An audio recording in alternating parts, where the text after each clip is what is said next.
I want it to be color corrected so bad. Oof, I might be seeing why this is their #1 putty primer. Hi guys, welcome to Emmarie Lane, where my goal is to find you the best beauty products for the best prices. And today we're gonna be battling the brand new e.l.f. Acne Fighting Putty Primer against one of their holy grails, the matte putty primer. These actually have pretty similar ingredients. There is a difference, but like, I want to know, is this even necessary, or should you just stick to the matte putty primer? And that's what we're gonna find out today, so let's get to it. So I think we're gonna do the matte on my right and the acne fighting on my left.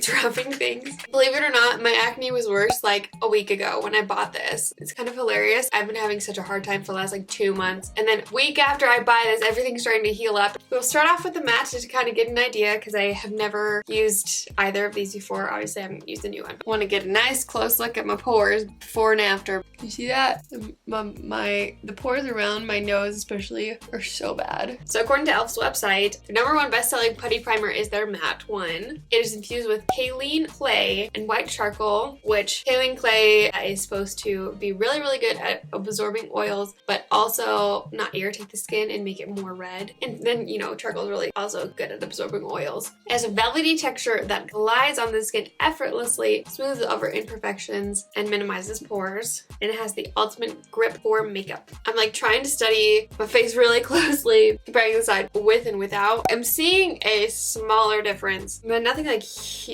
We're just getting started, so I need to like pace myself. It like does a super good job melting into the skin, and I love that so much. Okay, on to the other side. Super curious if it'll like correct any redness at all, because I have some like around my nose, or if the green is just for fun. I want it to be color corrected so bad. This one seems to be like a little bit more stiff. Oh, there is a slight green on it still. Like when I put it on my fingers, it's still showing up like slightly green. It almost looks like yellow when you. So this formula is specifically for reducing current breakouts and preventing future ones because it has 1.8 salicylic acid, it has zinc to help with inflammation, and it also has the kaolin clay. One of the reasons I was excited about this is because it's green, so it could possibly help with redness, but then it says universally sheer, so I don't know if it actually helps redness immediately or just like over time helps redness not be there in the first place. And of course, because of the kaolin, it helps prevent you getting oily. It helps minimize local pores, smooth things out, and grip your makeup. They both retail for $9 on e.l.f.'s website.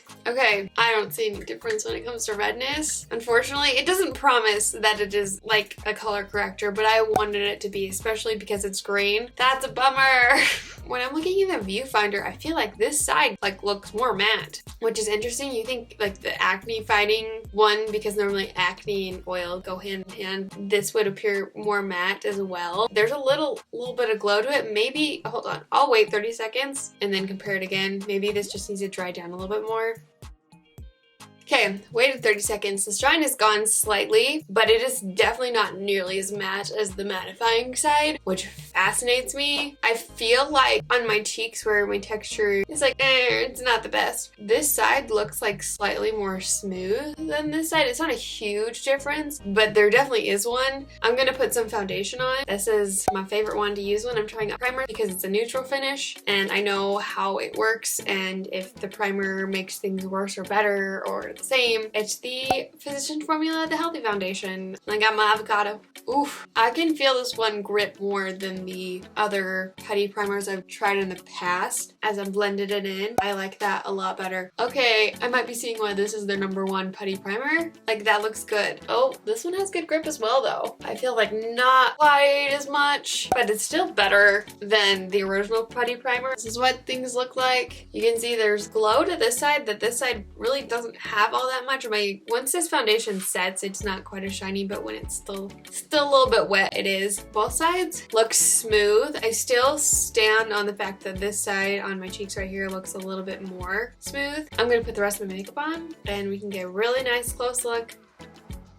Okay, all the makeup's on. I think everything looks great. I love how things look. Even though everything's dried down and all of that, this side does have a little bit of glow to it. I didn't put any highlighter on today because I wanted to be able to tell what was matte and what was not because of, you know, my face getting oily. It is currently 11:33. I'm gonna go about my day. I'll do a check-in halfway through the day outside in natural lighting so we can see what's happening. I mean, right now you might actually be preferring the acne fighting side because maybe you don't like the completely matte look, but you you don't want shiny either. I have no powder on my face besides underneath my eyes because I didn't put primer there, and no setting spray. So the primers are on their own. We'll see how things hold up. I'll see you in just a second.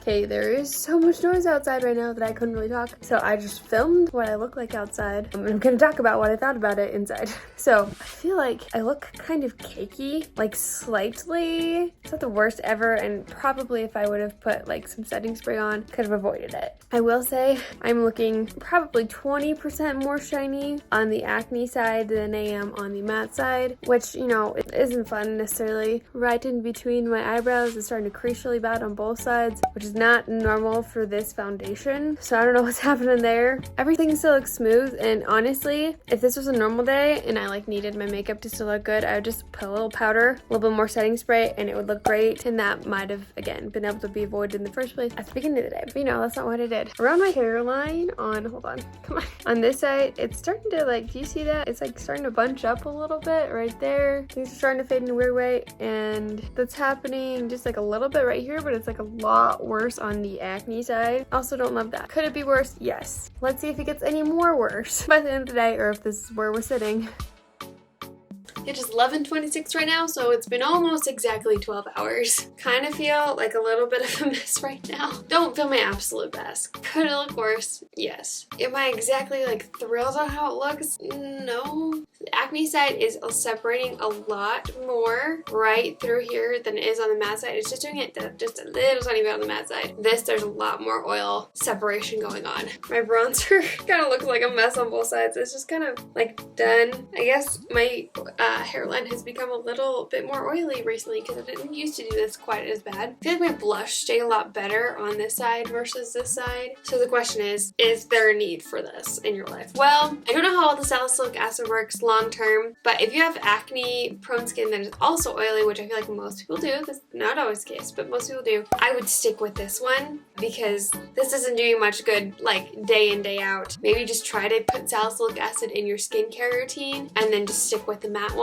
That way you get the best of both worlds. If you have combination to oily skin that dries out super easy and you don't necessarily want a super matte finish, then this one would be good for you. But I feel like for the purpose of most people wanting to get this, it's not necessary. I would just stick with the matte one. It grips makeup a little bit better. It's a little bit more smoothing, and also the makeup just lasts longer. I still think if you have really oily skin, this is not going to do it alone. At least if you use a neutral foundation, you're still going to need powder. Setting spray would probably be a good idea too. But this is good. Like, I'm going to continue to use this. If you want to see a video comparing the e.l.f. Jelly Pop Primer to the newer e.l.f. Mint Cooling Primer, you can click right here. I'll link everything I use in the description box below.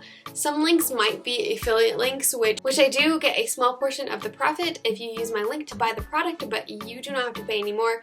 Nothing happens on your side. I love you guys so much, and don't ever forget that you are enough. Bye!